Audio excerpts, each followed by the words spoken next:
বন্ধুরা, আজকে আমরা এক কাপ চায়ের উদ্দেশ্যে যাত্রা করেছিলাম মদুয়াতে। মদুয়ার সেই ভাইরাল টি স্টল। সেখানে পৌঁছে দেখি উমা কি অবস্থা। পুরা স্টলটি বিয়ে বাড়ির ন্যায় সজ্জিত।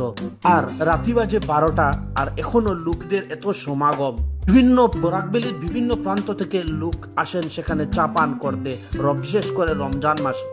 ওদের সুস্বাদু চা, তৎসঙ্গে ডাইলের এবং পেঁয়াজের পকোড়া, তাও গরম গরম, এবং সঙ্গে রয়েছে বিভিন্ন ধরনের জুস। কোনো ফুড ফ্লেভার নয়, পুরো পিওর জুস। ফল থেকে ওরা পিওর জুস প্রদান করে। আর সেটাই ছিল ওদের ভাইরালের মূল রাজ।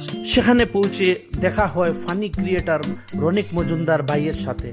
ওনার সঙ্গে অনেক সময় আলাপ করে বহুত কিছু জানতে পারলাম ফেসবুক এবং ইনস্টাগ্রামে ক্রিয়েটিং সম্বন্ধে, ভিডিও ক্রিয়েটিং সম্বন্ধে। যাই হোক, চা ছিল অনেক সুস্বাদু, তোর সঙ্গে খাওয়ারও ছিল অনেক ফ্রেশ। আপনারাও সেখানে আসতে পারেন এই চা, পকোড়া এবং বিভিন্ন ধরনের ফলের জুস খাওয়ার জন্য। স্থানটি হলো মধুয়া বাজার, ভারতমালার বাইপাসের সম্মুখে।